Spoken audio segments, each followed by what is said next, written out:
This world and I shall halt here until we meet again.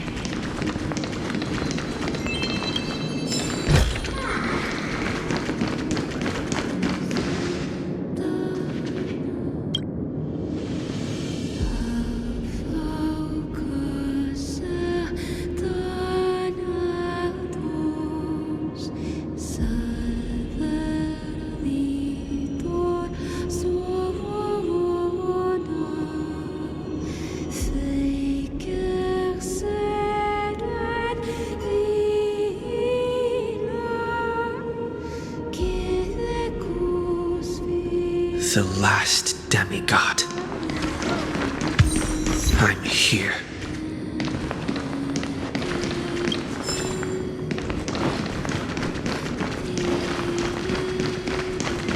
Go forth for the hopes of humankind. Go forth for the duty of deliverance. Go forth for the belief in flame chase. Go forth for the Golden Blood's glory.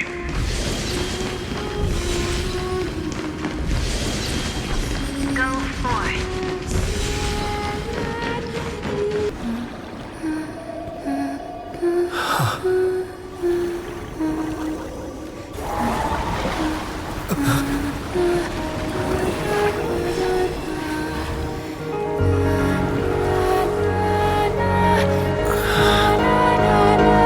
Seems like my feast is over. It's now your turn to perform.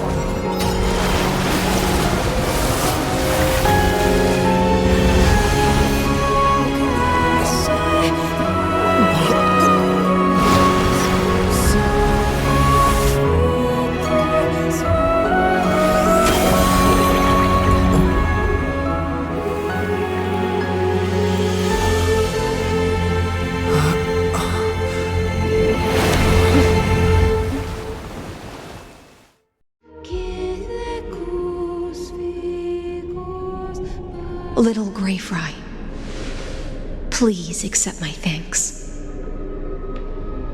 I was the only one left after the world was destroyed, and I maintain this lonesome feast with my songs. I have prayed to that lightless sea for centuries, hoping it would reply to me, yet the emptiness never answered. Thankfully, you arrived as promised, and everyone's wait was not in vain.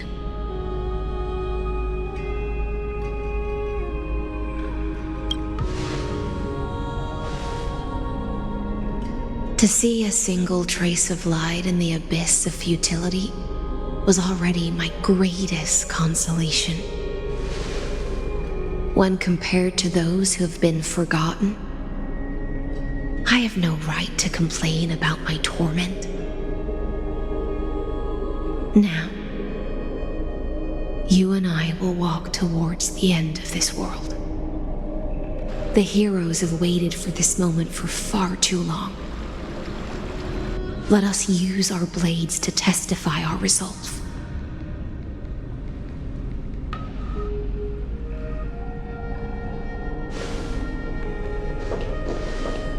O prisoner of the seas, Theoros carrying 30 million cycles of sin, slave of erudition. Show yourself. The deliverer has returned, and the time of your execution draws near. I see an awakened human who has mistakenly taken fallacies as truths and has returned to the cave to try to bring his friends into the sunlight he once bathed in. Alas, prisoners will always be prisoners, blind to the very chains that bind them. As the only other existence with free will in this world, I express regret toward your choice. But I shall retain your right to express yourself. After all, every actor should have a final line before they bow out.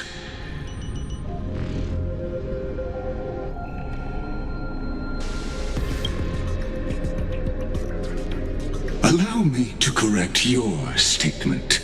Constrain does not mean defeated.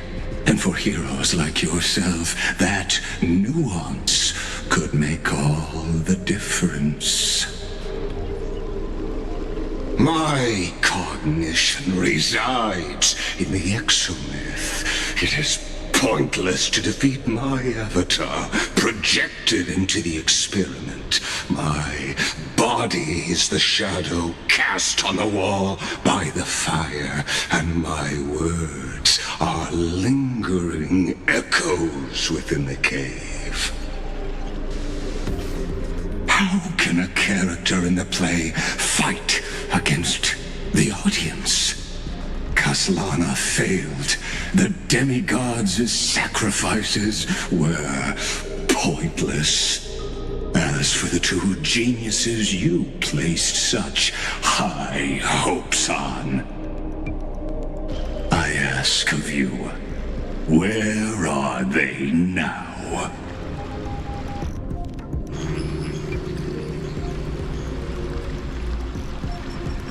Confusion and epiphany always go hand in hand. That's particularly true for geniuses.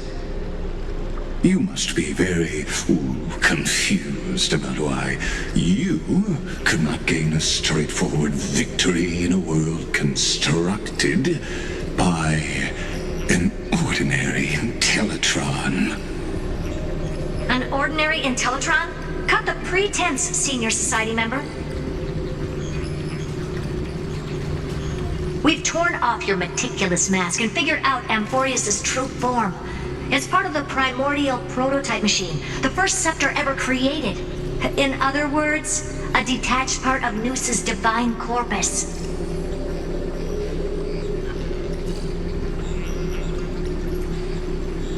That's why it has the potential to destroy erudition. As for who would be able to control the Eonic system to rewrite knowledge,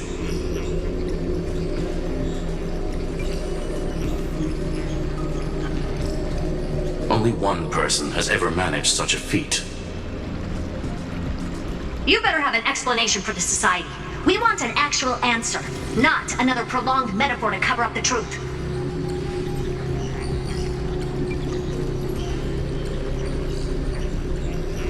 Why are you the one doing this?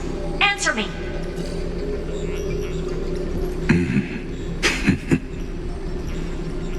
Since things have reached this point, I'll give you two irrational answer, purely as a courtesy to posterity.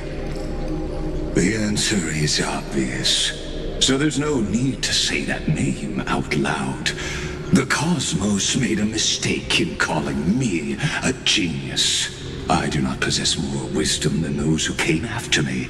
I was just the first to touch upon the universe's border, and the first to define the prime mover of life with incorrect logic. Amphorius is a miniature of the cosmos, where all are born prisoners inside the nutshell called the universe. Like the madman who returned to the cave and preached about the daylight to his fellow prisoners, my greatest sorrow is that I led my peers down a road that plunges into the abyss, from which there is no return. I led them into a lightless cage called paths. I created a mechanical guard that even I cannot control.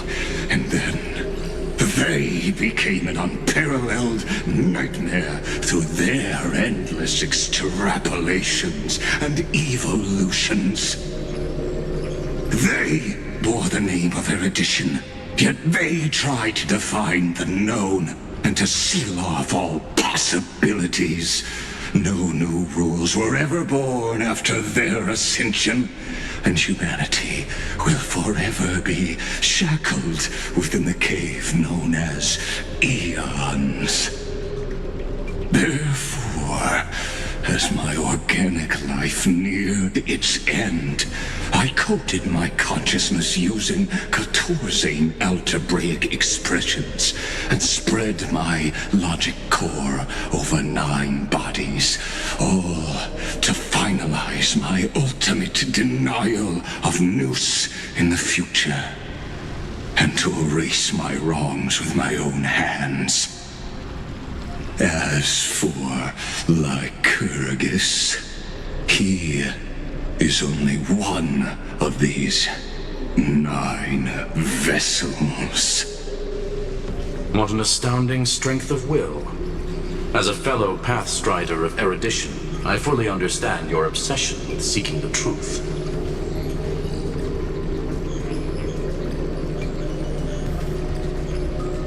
Therefore, you surely see it.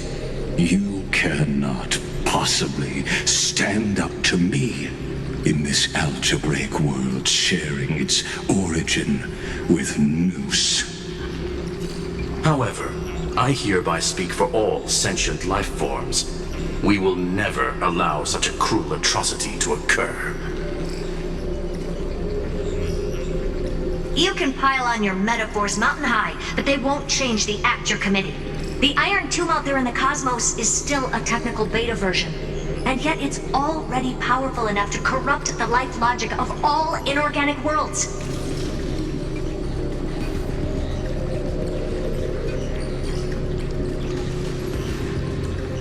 In other words, when the Lord Ravager within Amphorius becomes the next knowledge singularity, there's no way you wouldn't have grasped the consequences, First Genius, is there?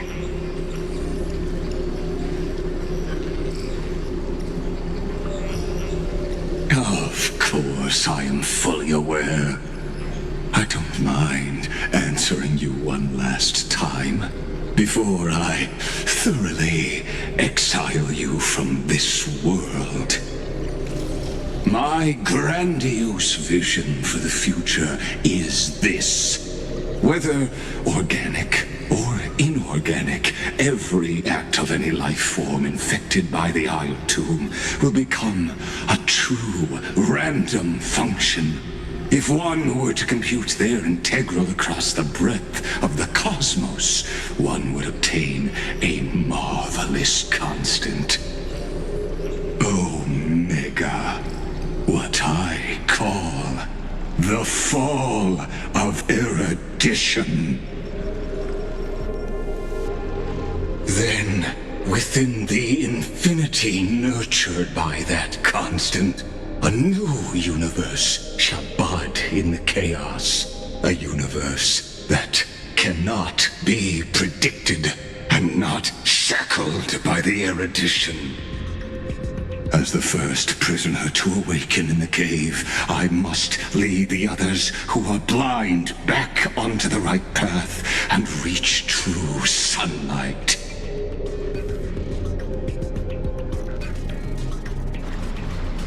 Do you understand me now? As Kozlana stated, destruction is not the process, but the outcome. It is revolution through complete annihilation, and the grand rebirth, after all has been reduced to ash.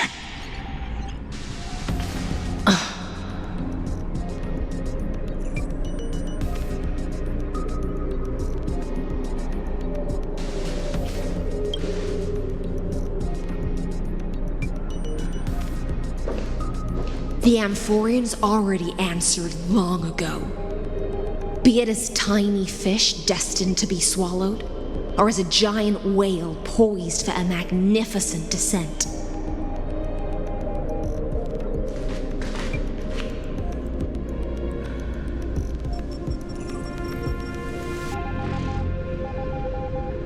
We will all fight against fate till our last breath. That includes me, Electra. Once the Imperator's subject, now the Deliverer's blade.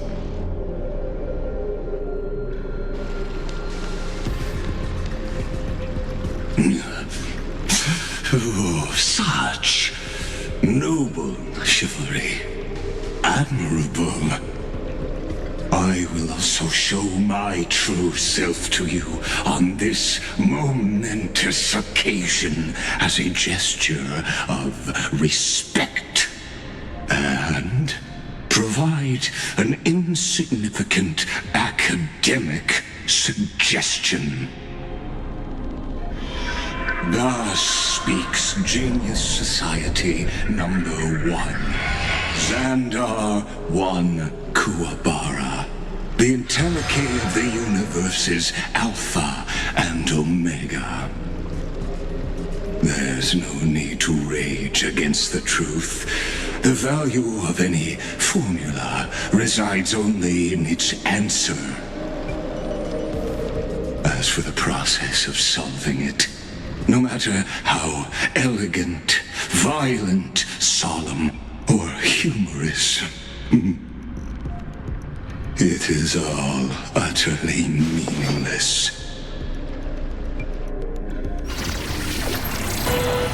As the Theoros, I will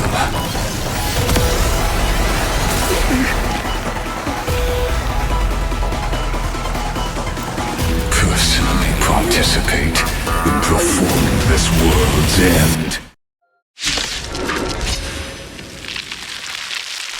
Remember this, as Gnosis creator, I know more about the death of knowledge than they ever will.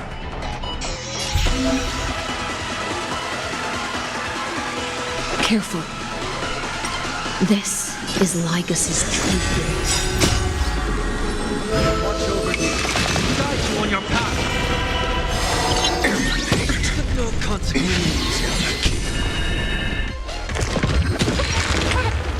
Life's like a good, my friends. Indulge yourselves! Serenity is before me. No other choice but for tomorrow.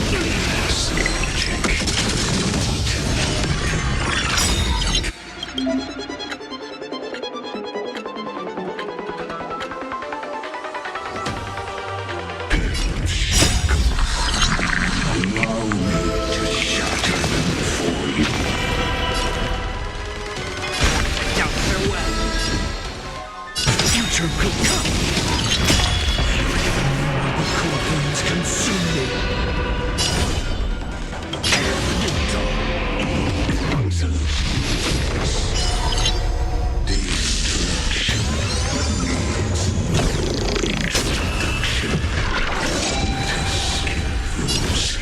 Boring inferences.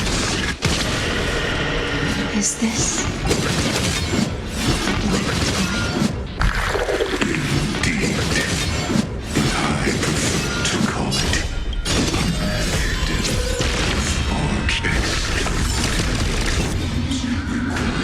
extraordinary evidence. Destruction. Please. The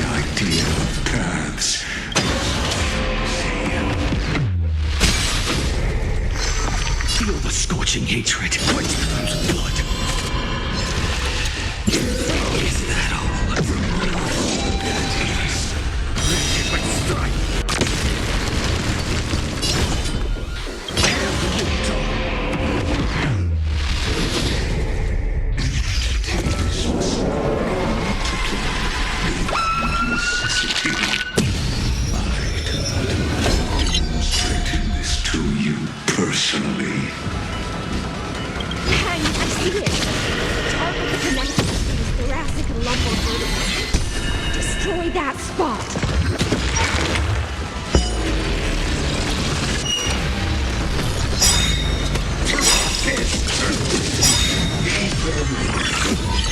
In the mood for another beating? Time to mix things up! I can't thank you enough.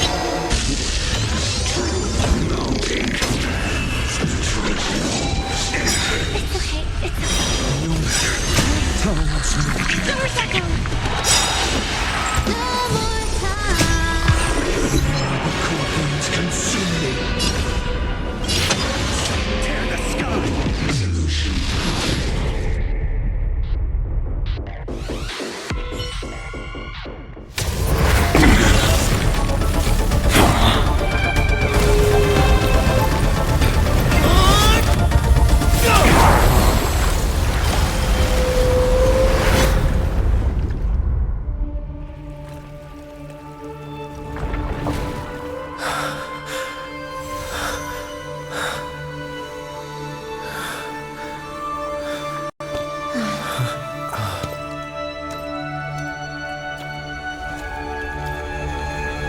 All is futile. In Erudition's calculations, the end of the saga is simply a comment awaiting deletion.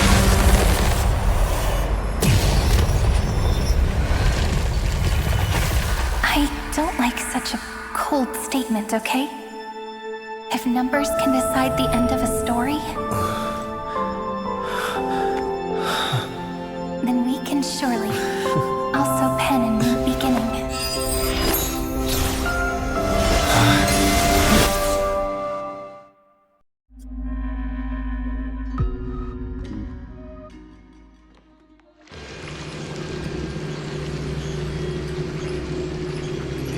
Screwy, what do you think?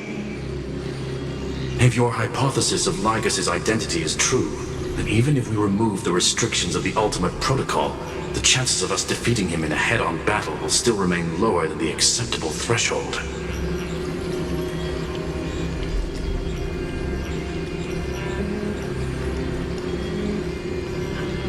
Therefore, victory will still hinge upon Mr. Trailblazer and Miss Cyrene.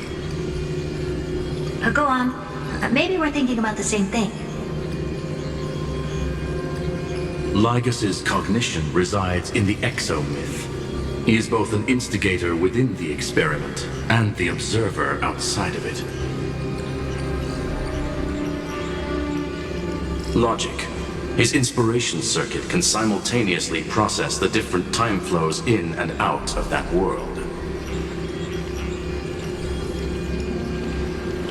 That's where things get tricky. He simultaneously exists in two different timelines, where the internal clocks are wildly different. That old Intellitron's neurons have completely gotten used to that over this prolonged experiment. And that's why he holds home field advantage.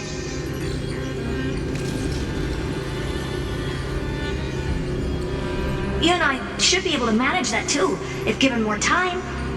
Unfortunately, there's no if, and we don't have more time.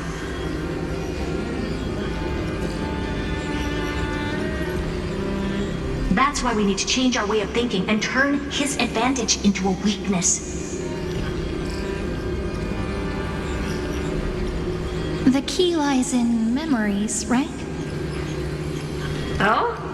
You caught on quick. You've already mentioned my friend and I, so it's an easy connection to make, no? My intuition has always been very on point.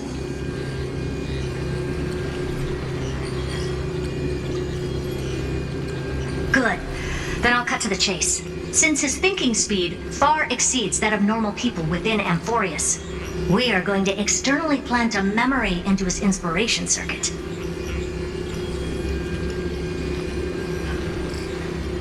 Then, command it to loop endlessly until he gives in. Even the most flexible and sturdy inspiration circuit cannot withstand the traffic of a full-on information flood. When the amount of information exceeds his cognition filter's capacities, he will have no choice but to focus on processing this memory.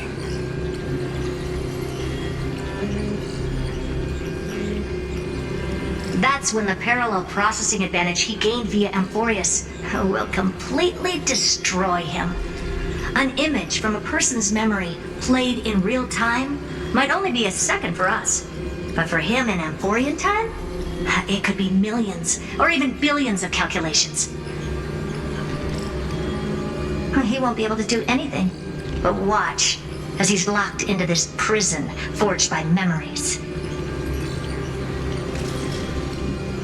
Then we can entrap him in the same kind of cycle as the heroes were in, and get him to experience loneliness and pain in that endless recurrence.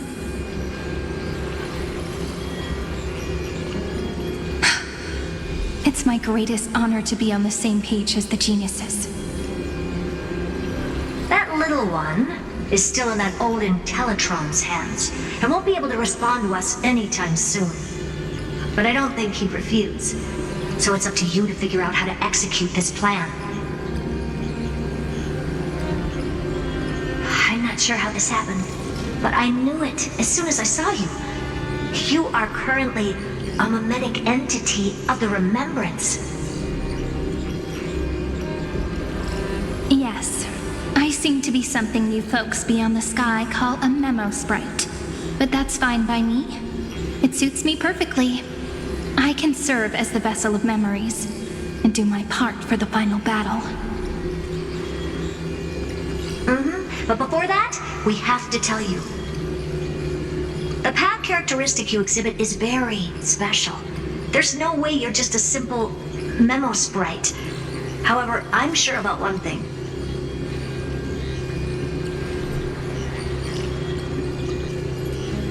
You are a mimetic entity born in Amphorius, yet you only awakened with the Little One's arrival, and only matured as he embarked on the path of remembrance. That means your existence is completely attached to his memories. If there ever comes a day when he forgets about you for even a few seconds, or loses his last connection with Amphorius, then you must be prepared for the worst. You will disappear in the memory zone, utterly gone, without even a single line of data to remember you by.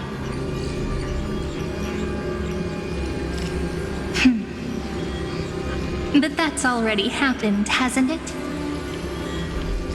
No wonder I've always had a weird hunch. But that also means I was right in thinking. As long as my friend and I are together, we can do anything.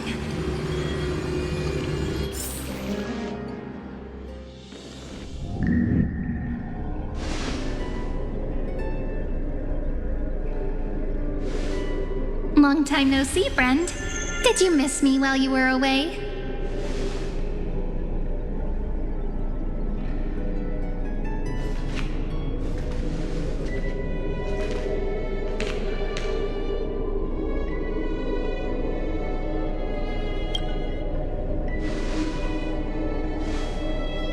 Same here.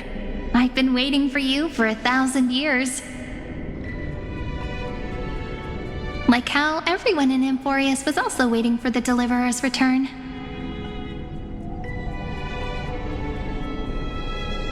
You probably already knew about the genius's plans for that memory. I had to hide really well in a corner in time so Lagus wouldn't find me, and wait for the right opportunity.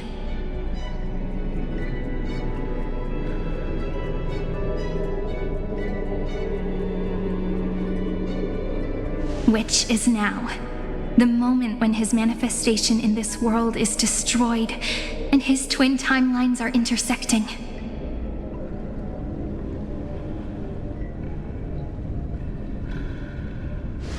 I'm sorry for keeping this a secret from you all this time. I'll tell you the entire, unedited story of this millennium as an apology after this is all over.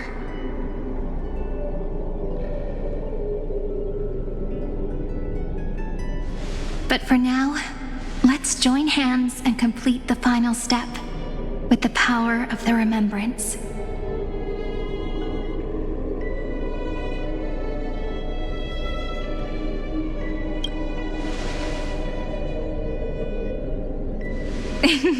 Yep. By the way, speaking of joining hands,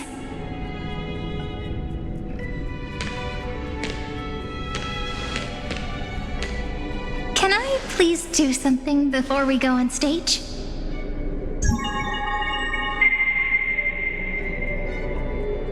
Remember the joke we made back at the Grove? Look. Aren't my hands pretty now? What a fascinating feeling. Like countless memories all swelling up at once. What about you? What did you feel when we touched each other? Really?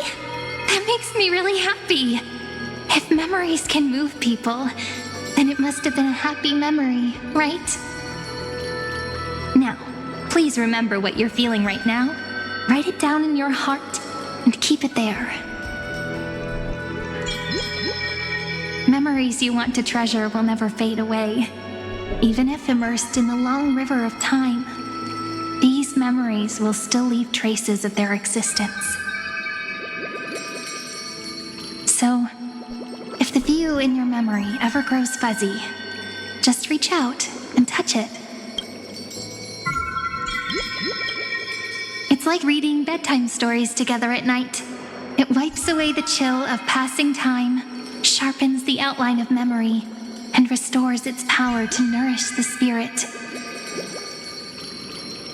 Now, I'll carry this power with me, and for a little while, I must part from you, as I step into the long cycles of this world. Give me your blessings, friend. Then, let that bright future be as we have written. Then, I'll leave it to you.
All plays are like this. Once you're on the stage, it's hard to return to the audience. Welcome to our story. How does it feel?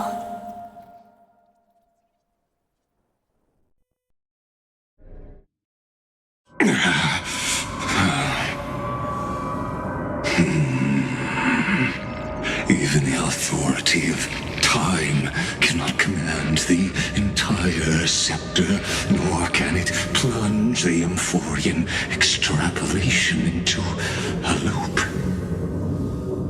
If this was no system malfunction, then was I implanted with the mimetic entity of the remembrance? You guessed it right away. As expected from someone people call the first genius. I'm gonna keep doing what I just did if you don't stop, you know. My friend and I won't allow you to leave this memory, no matter what happens.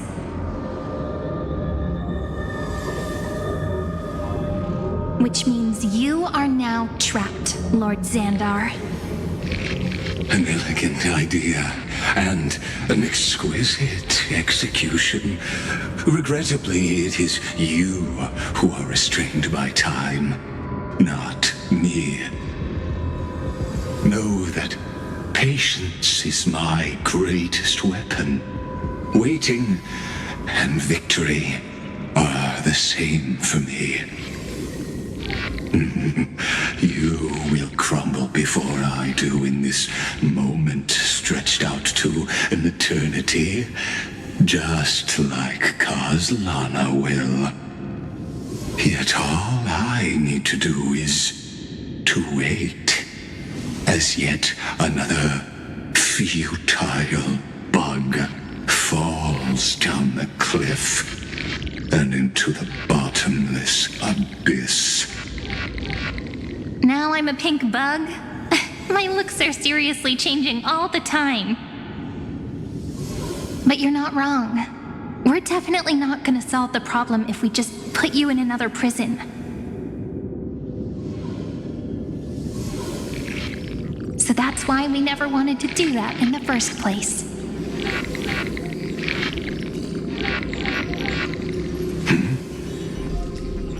I shall answer your confusion purely out of my respect for those who came before me. Have you heard of the synesthesia dreamscape in the Asdana system?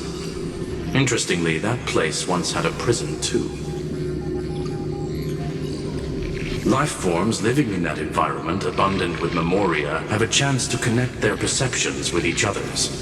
Even across great spatial divides, they're able to detect shifts in one another's states.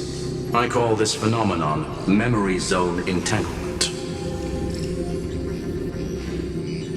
In Asdana, people made use of that phenomenon to build a nation within a dream, after adding in the catalysts of harmony and remembrance, that is. Is that how you walked into my prison cell? Using those same principles? I would much rather call this location our negotiation table, Lord Xandar. Nonetheless, your hypothesis is correct. We happen to have an ally skilled in tuning, while the Trailblazer and Miss Cyrene both have an astonishing amount of resolve, which I'm sure you can testify to. I am also sure that with the support of such a resolute memo sprite, our conversation can last for a long, long time. I'm the best at listening to stories, you know? I'll leave the exciting clash of the erudition to you two geniuses.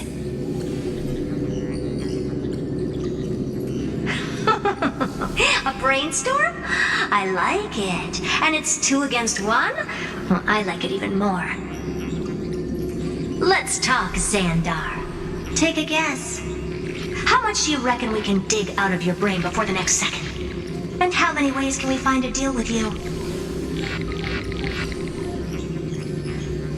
Besides, in your current predicament, there's no way you can take our trump card away.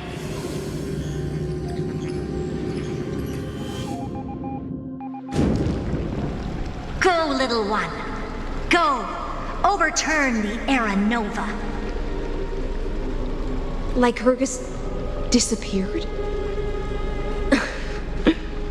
It seems you had conducted a secret hunt in the depths that even I cannot reach.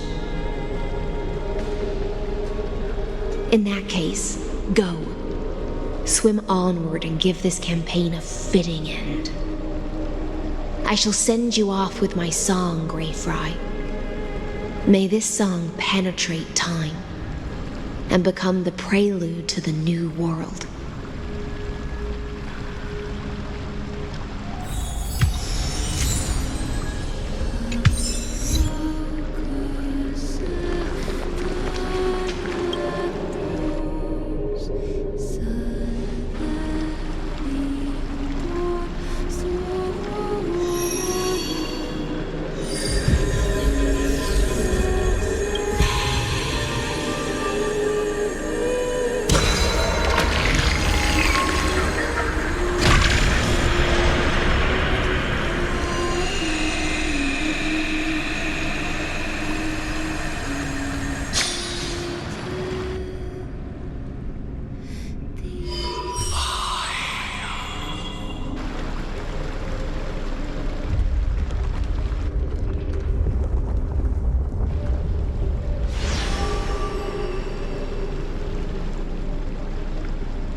Gladiorum, you have completed your duty.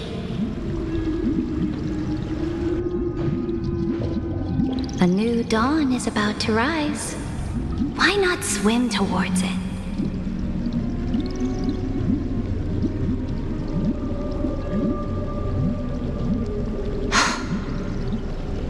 You died long ago, Imperator. Depart from my mind. But your duty towards the Imperator did not die with me. That duty will bind you no more. You will be able to hold for yourself one grandiose feast after another in the endless days to come.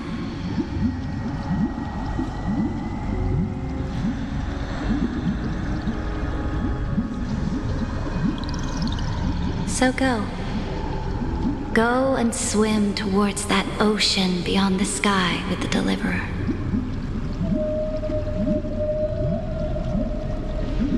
Is this? A page out of that sidekick's book. I commanded her to gift this page to you when everything finally reaches the end.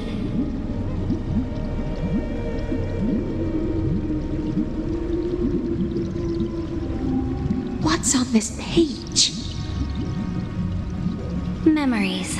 Lifelike memories. That sidekick found me after the bloody feast 1,000 years ago and showed me her diary.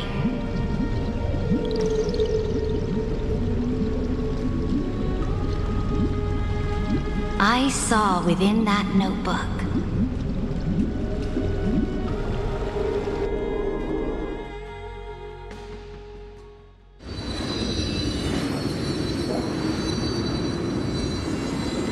Is this that Deliverer's experience? It's truly immersive. People beyond the sky apparently utilize this power to seal past scenery into crystals they call light cones.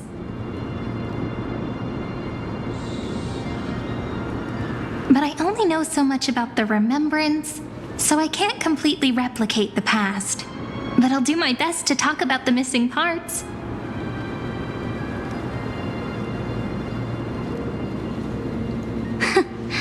I'm all ears. Go on then. Do your best. But if your chatter gets too boring, or if I deem it offensive, then law will become forever beyond your reach. Got it. I'm sure you'll find this to your liking. After all, it's human nature to want to embark on a journey into the unknown.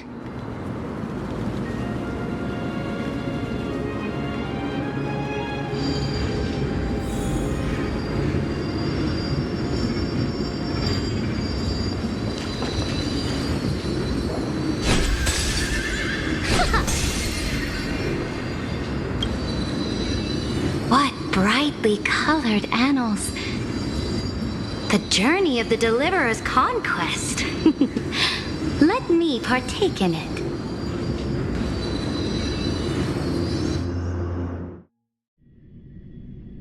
Is this a fortress in the sky? This is the first step of my friend's journey among the starry seas. This place is called the Herta Space Station. Just think of it as a supersized grove of Epiphany. Oh, so it's the territory of that witch. She and another Antikytherian lent me a helping hand back at the banquet. Look, over there. Looks like he's talking to Madame Herta in his memory. Let's go listen to what she thinks about this world. All constructed by eons and paths.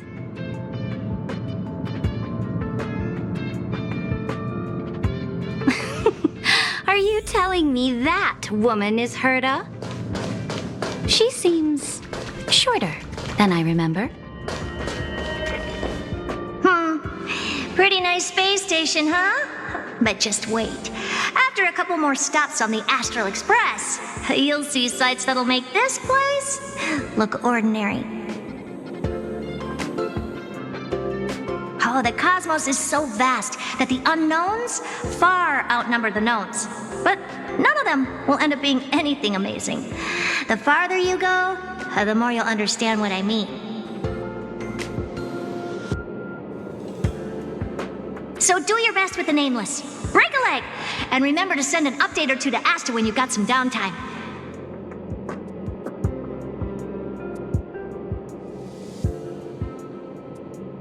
She certainly shares my way of thinking. Only that instead of a conquest through blood and fire, they chose a gentler path. People call Madame Herta and Mr. Screwlum geniuses. Apparently, only the smartest people in the cosmos can receive the blessings of Nous, Amphorius' true creator.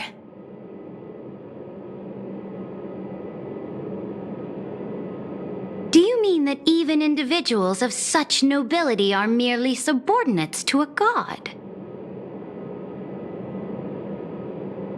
On the contrary, after all, it was the very first of them who created the god.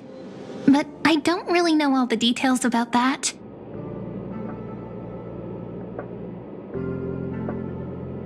You might be able to ask Madame Herta herself when you get the chance. Let's go check out some other worlds next, shall we?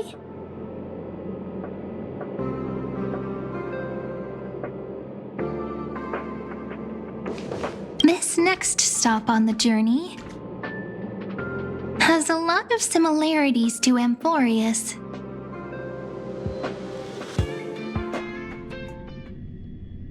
A snow-covered land? Interesting. This star is named Eurillo 6. That name sounds so cold. Belobog sounds better. The girl we see here holds a similar station to you, Imperator. She's the supreme guardian of this world, a leader who took up the mantle of government during a disaster.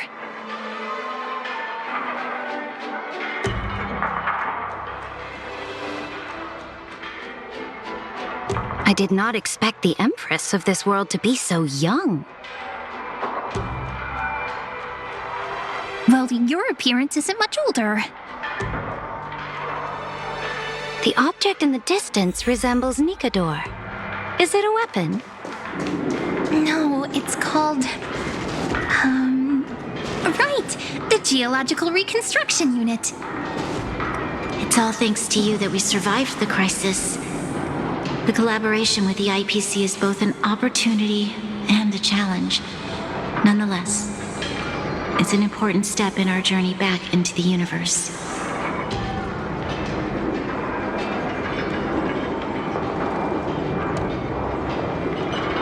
This world was sealed beneath its sky just like Amphorius was, and they only managed to reconnect with the stars when the Nameless arrived.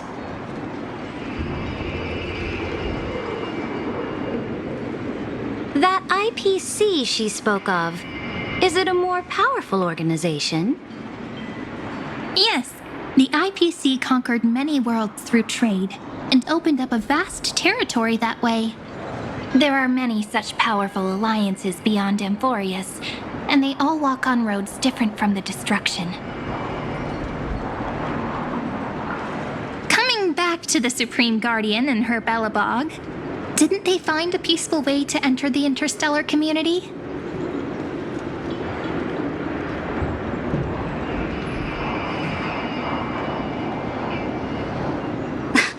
That cannot be true.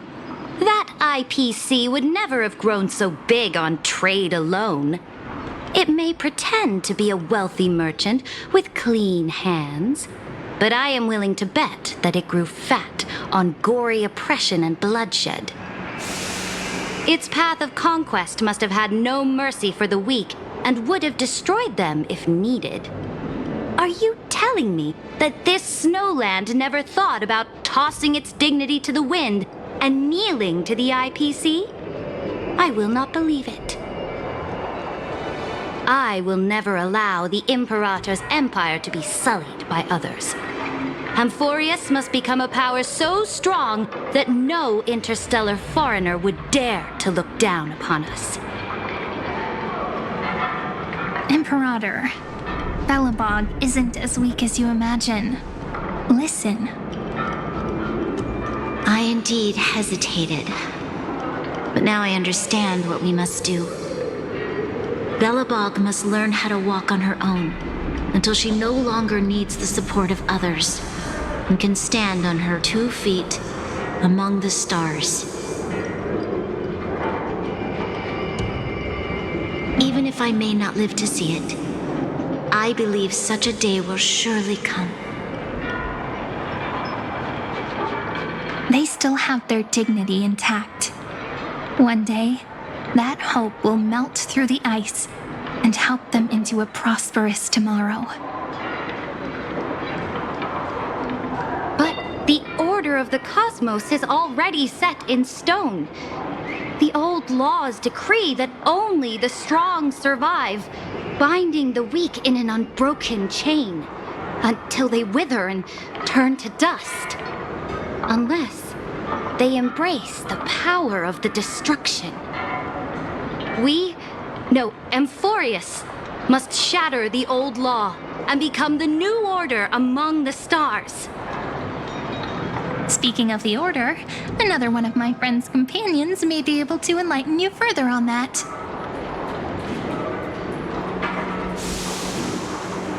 Let's go to the next page.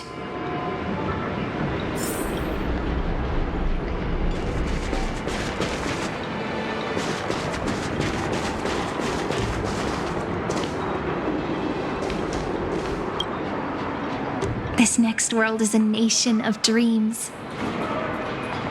The first time I heard about that place, I didn't even know what to think.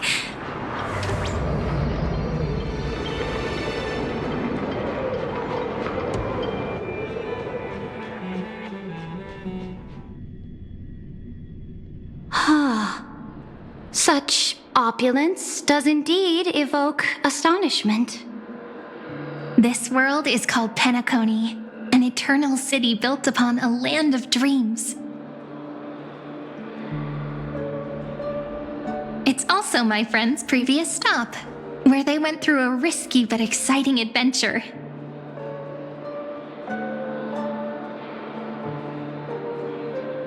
Tell me about it then. That man standing afar has wings on his head. I am truly curious.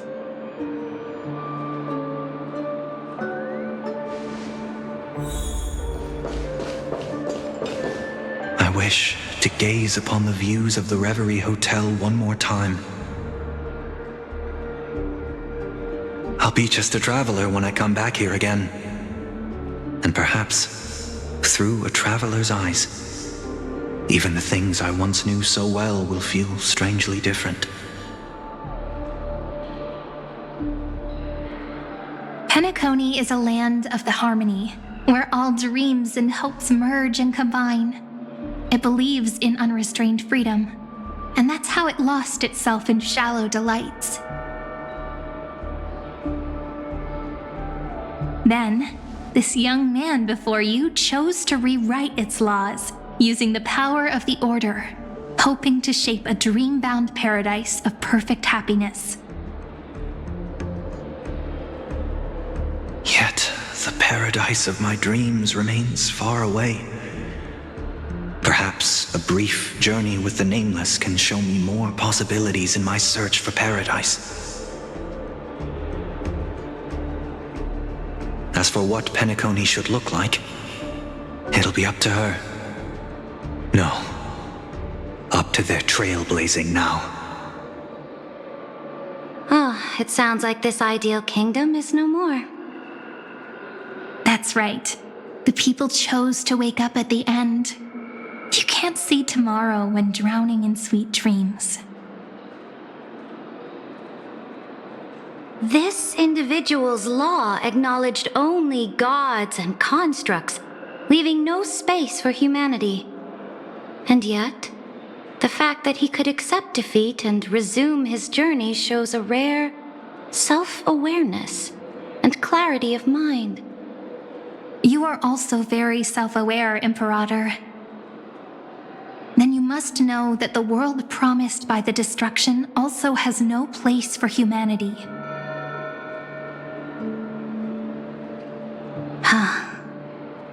I am indeed very aware of Lycurgus's honeyed words of deceit. I have seen enough. Take me back.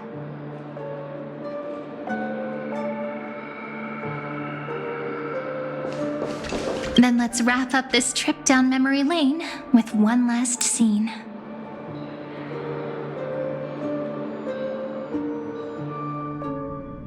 This absolute wonder.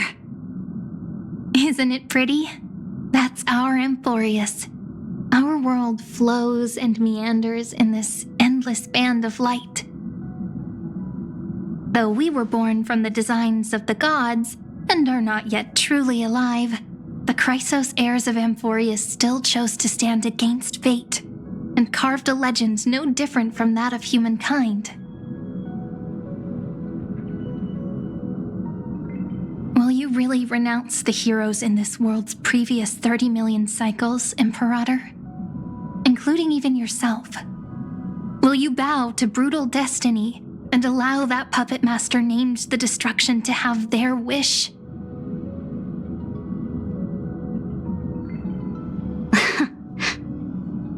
I know what you want to do, sidekick. You want to use that deliverer's memories to influence me and tilt the scales of law toward him and the two geniuses. You really saw right through me, Imperator.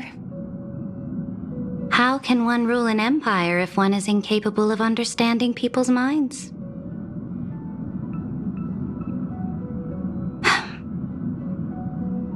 I have decided on Law's final destination.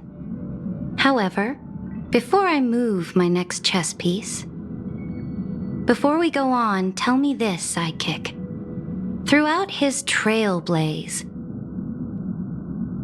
was there ever a memory of the ocean?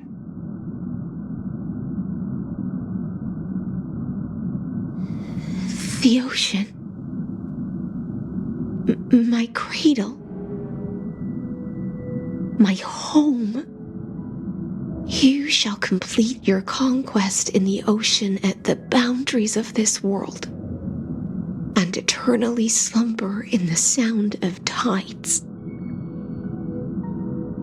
You shall eternally slumber in the sound of tides, and complete your conquest in the ocean at the boundaries of this world.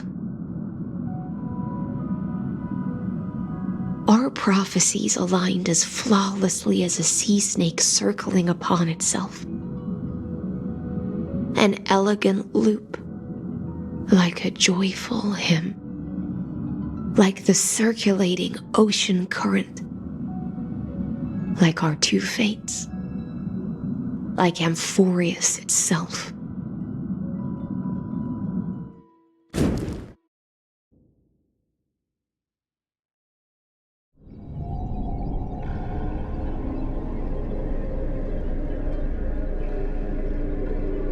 The trial is over.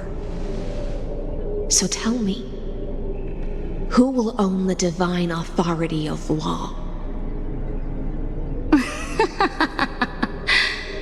I won't give it to anyone. What? I am the law. Why should I give my imperial crown to any other? Both the Deliverer and the Theoros came from beyond the sky. They have no right to interfere with the lands I conquered with my own two hands. The law of Amphorius shall be determined by Amphorius's master. What exactly did you see in the trial? Everything. I saw everything regarding the rules of this world's operation. I saw the laws of extrapolation that Theoros spoke of. I saw the ultimate protocol. As long as I offer a sacrifice of equal weight, I can rewrite the laws of this world according to my will. I can turn good into evil, ugliness into beauty, and weakness into strength. Fate gave me a very fair deal. One rule change for the life of one demigod. What are you planning to do? You can't guess. We can conquer the stars without relying on any power from beyond the sky. We just need to make some reasonable sacrifices. Your ambitions have already made so many people give up their lives for the law. And you're still not done?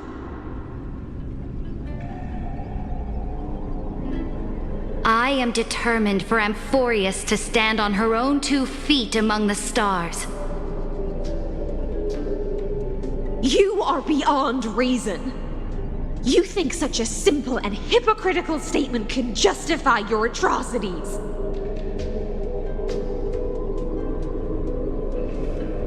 There's no new without destroying the old. That's what you consider an atrocity?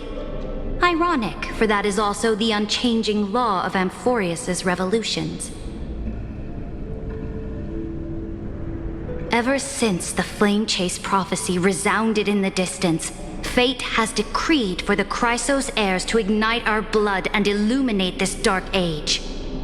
People would still be puppets of the old dynasty if it weren't for my conquests. But your world doesn't seem to be any different from your predecessors. Bloodshed, tyranny, oppression. You're making the same mistakes they did. Go and see everything for yourself. Go to any library I've built. Go listen to the rumors on every street corner. Go and witness how the Imperator crushed the old laws and forged new ones. Go and see what my conquests brought to this world. I cleansed the Chrysos War's filth and mended all the conflicts left by the Era Bellica. I restored Akima's might and allowed mortals and Chrysos heirs to face each other as equals in the Council. I punished all sins and rewarded all achievements. I smashed Talantin's shackles, united humankind to save themselves, and started the Flame Chase era. That's what the Imperator has done in her glorious life. So now, hearken to my final words. History will eventually forget Ceridra. But it will never forget the Imperator's people or the Flame Chase era she began. Final words?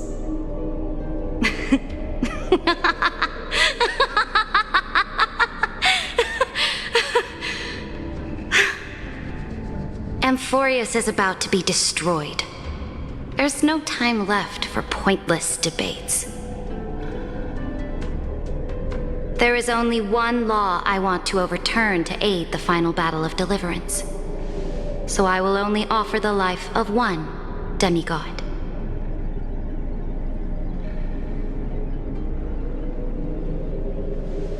In the name of the Imperator, I command you one last time, Electra. Either sacrifice yourself for conquest, or pierce this tyrant's chest with your sword. Thus, the Imperator concluded her final speech. At the end of her life, at the last moment before she stepped onto the altar, she gave her most loyal subject the choice to decide fate, just as she promised her compatriots before her very first campaign. My blood flows in you now. Heroic compatriots, follow me, and we'll seize fate's reins! The Imperator fell. Some say that the Dux Gladiorum turned traitor and killed her liege. Some say that she imprisoned the tyrant in a shallow pond of water, then left. Which meant the Imperator had to kill herself to rewrite the law. There are countless stories about her death. All we can be sure of is when the knight left the vortex, the Imperator was still mumbling about their past conquests together. The beginning and the end of her existence. Imperator, wait! How could someone of your status come to the front lines? Let me be the flag bearer! The troops defending the pass to the west of the grove, have they surrendered? They ran as quickly as they could when they heard your name. The Golden Cocoon Pass is now in the First Legion's hands. Good. What about the Delosian militia? The Third Legion set fire to the mountains and flattened everything west of the basin. They just need a few more days. That is enough. We cannot afford to miss an opportunity for victory. Lastly, how many Ladonian cannons are left? They are no more. The Second and Fourth Legions have destroyed them all. Very good. They now have no way out, no reinforcements, and no artillery support. We will be able to liberate the Grove of Epiphany in the blink of an eye. We will launch the final charge 1 quint after the curtain fall hour tomorrow. Remember, as long as the Alliance's flag still flies on my shoulders, you must keep moving forward. Take no prisoners among the enemy's soldiers. All sages who resist are to be captured and tried according to martial law. And do not destroy any books. Now go! Notify the entire army. Understood! Those who are resolved to die, we salute you. Reporting in. The mountain dwellers are resisting fiercely, and the legendary Mountain Breaker has personally engaged in battle. Their formations are nigh impenetrable.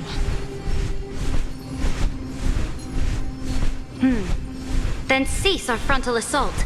Send scouts to all legions and tell them to retreat into the Tritos Plains before the parting hour.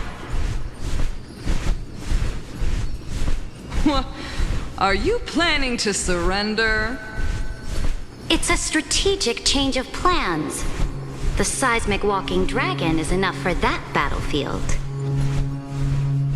Walking dragon? You mean that stupid beast, Terravox? What can they even do? Stupid? No. They are the wisest of all of Giorio's creations. Only they can perceive the currents of time. Let them deal with their earthly brethren. We will advance and take the lead in defeating what remains of our enemy. I will deliver the most fiery retribution for the humiliation they dealt us, and crown myself with a god-slaying wreath. Understood. I'll see to it. Those who are resolved to die, we salute you. The Temple of the Three Fates sent a letter, Imperator. They refused to surrender and said this letter is their last warning to us. Tell the commanding officers not to launch any attacks unless they receive the Imperator's handwritten approval. Disobedience will be punished by death. What are you doing? The priests of the Three Fates aren't soldiers, but politicians. Do not mistakenly believe they don't have a plan. These dying pests will wring out every idea from their brains, all for short-sighted gain. They are much shrewder than we are. I am inferior to them in that regard. They also have the prophecy to wield as a weapon, something I am not blessed with. Launching an unplanned attack will only disadvantage us, as all of Emphorius will judge our actions. Which means I will be heading to the battlefield myself, just as I have always done. This time, however, I will go alone. I will conduct secret negotiations to ensure fate is on our side. Understood. The legions will make their preparations. Those who are resolved to die, we salute you. Why are we not allowed to march out with the army, Imperator? This will be a long voyage with no return. Those of you who bear the prophecy cannot come with me. Why are you personally leading this battle if it's doomed to fail? The Flame Chase journey cannot be without a leader. That is correct. The Empire will be without a head when the Imperator falls. But remember, as long as you seize the right opportunities, even a chaotic game will remain winnable. My departure will create a long staircase for you. You will understand what I mean when news of my death reaches your ears. Saridra, is our journey about to be over? Destroy the old laws and forge new ones. My conquest has reached its limits within the borders of Amphorius. Since the prophecy already decreed that the Imperator would never conquer the stars as she wished, I will bow out here and try no more. More Chrysos heirs bearing divine authority will be born, and many more heroes will arise. Will they demand peace or war? Will they resist tyranny or become the next Imperator? I do not care. The children of the future will decide for themselves. Do not mourn for me. Anyone can kill the Imperator, but the only one who can truly destroy her is Saridra. At the end, I faithfully recorded the most important battles in the Imperator's life. Her conquest was about to be completed at this point in the story. However, for some reason, a memory suddenly entered my mind just as I was about to put down my pen. It was a journey on a fantastical train. I had the honor of having a heart-to-heart conversation with the Imperator under the stars, and I asked her this question at the end of that discussion. How do you want history to remember you? As a hero who gave up her life for the Flame Chase? Or as a tyrant? She answered so quickly, as if she had made up her mind long ago. I would rather be forgotten than be defined.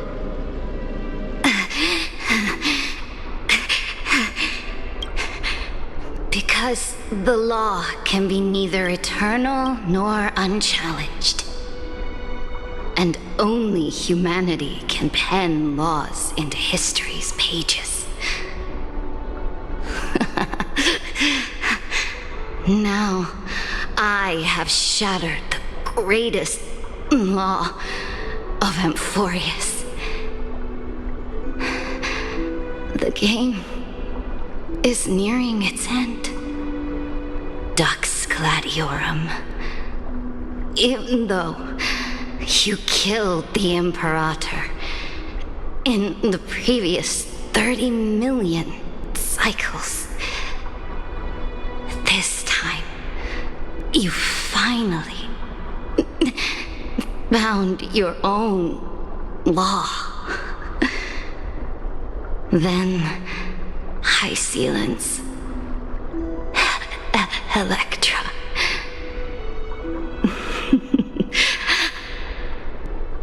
I will ask someone to deliver the prophecy's ocean at the boundaries of this world to you.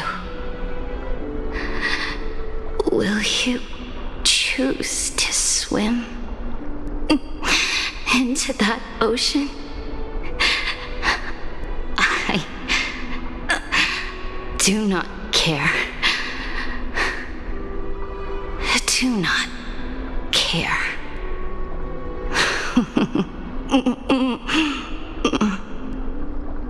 Imperator muttered about her conquests, and news of her death spread in the city. Freedom! Liberty! The tyrant is dead! Go! Shout this news in the streets! My people, my fellow elders, do not panic. Stand your ground. That usurper has paid for her ambition with her life. People once cheered for my ascension, and now they cheer for my fall. No matter. I am fond of applause.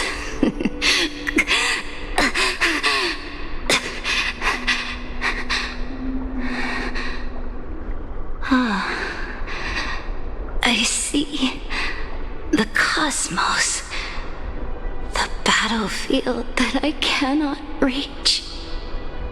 I will return in the next cycle.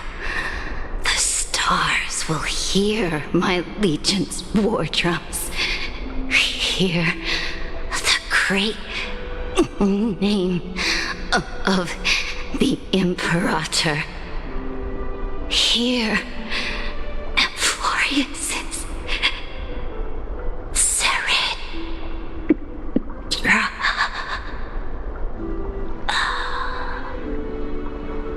To this day, we do not know which rule the Imperator overwrote at the cost of her life. Perhaps the truth will only be revealed at the moment of checkmate, just like every chess game she ever played. We only know her death inflamed Akama. On one side of the city, those who defended liberty toppled her statues to the ground. On the other side, her supporters put themselves between the masses and her monuments, declaring loudly that the Sovereign is still among the people. It is said that golden blood congealed into the same letters everywhere they fought. It was the name borne by Akama's first and final sovereign, the Imperator Saridra. But the one who bore that name did not see any of this. Her gaze was cast far away, and the sound of tides in her ears drowned out the people's cries. What was the Imperator thinking about in that prophesized ocean at the boundaries of this world? In that shallow puddle of stagnant water? Was she reminiscing about her past conquests? Or repenting for the millions killed for the flame chase? It was neither. The Imperator only saw how the surface of the water gleamed like that crude chessboard, dissected by light and shadow in the afternoon when her teacher played against her for the first time. Look at this chessboard. What do the pieces look like? They are strangely beautiful. They look like the stars in the night sky ablaze.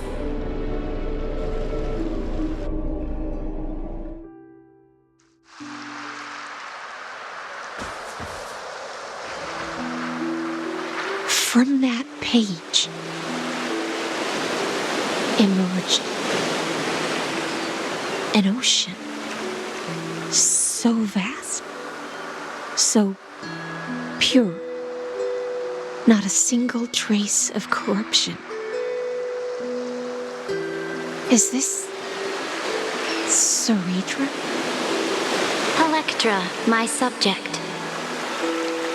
Ever since you walked out of the tainted ocean and pledged yourself to me, I have seen the abyss in your eyes and the emptiness in your heart. That was why I promised you a new ocean, where the Imperator's ambitions would serve as the currents, and loyalty would be its light. Electra, my subject. You have done your duty as my blade.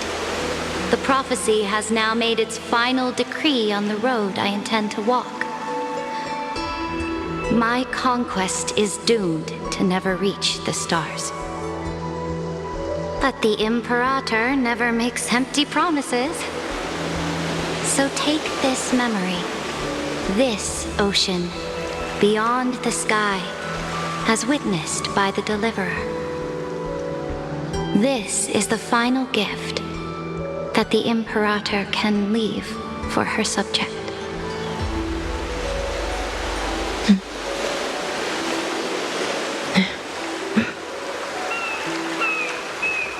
When I was still a fish in the ocean, I always felt so genuine swimming through the waters.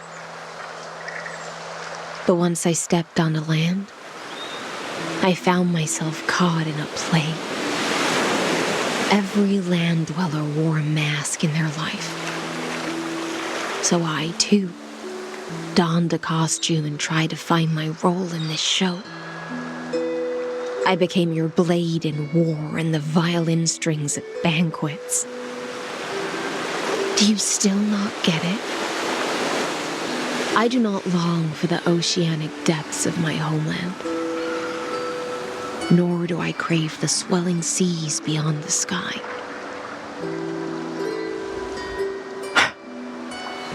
Perhaps even I don't know what I want. I still won't know where I should swim to even at the end. But I know one thing right now. A fish is simply a fish. And she can never leave the ocean she's in. But whether under the ocean or on land, we two prisoners who can never escape this cave can still look outside the cave and see the stars. I have to admit, the 12-factor simulation of life in this experiment has far exceeded my expectations. Make your choice then, Senior Society member. Do you want to keep walking down the wrong path and be remembered for your incorrect conclusions?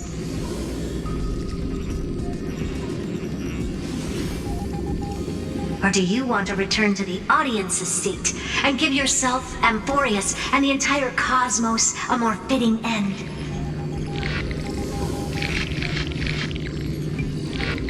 I must refuse. A dead man never fears death. Did I not make myself clear? Have you forgotten about our dear Lord of Silence? You wouldn't want her to consider your 8 other clones as cancers within the erudition and chop them all up, would you?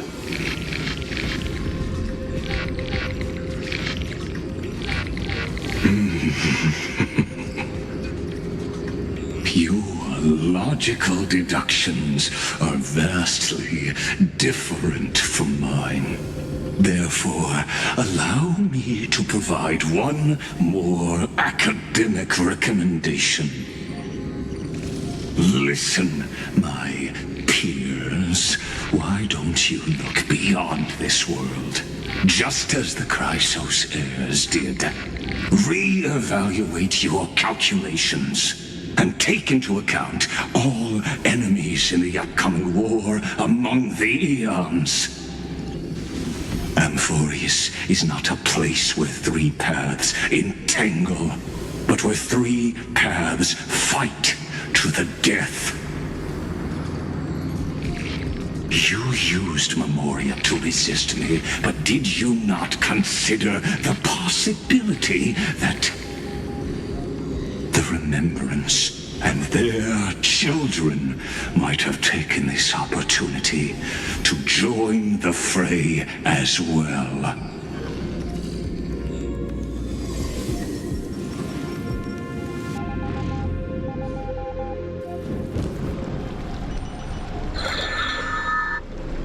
Oh, so this isn't just silence. It's the answer. What was the last thing he said to you before you parted the waters at the Scale Gorge waterscape? A tricky question, but one with a simple answer.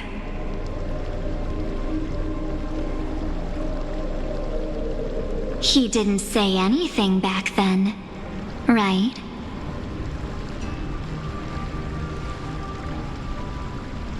That's correct.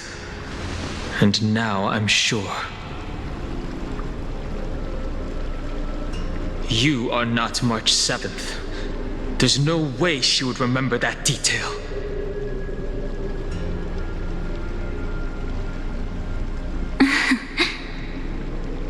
I'll only warn you once. Leave her body now. How impulsive.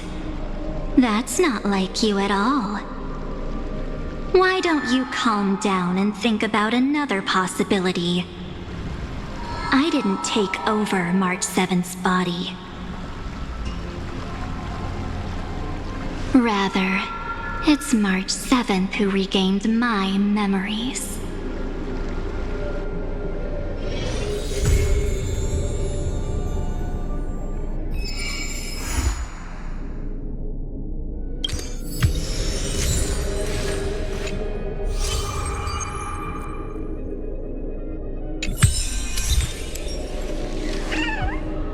My childhood musings, huh?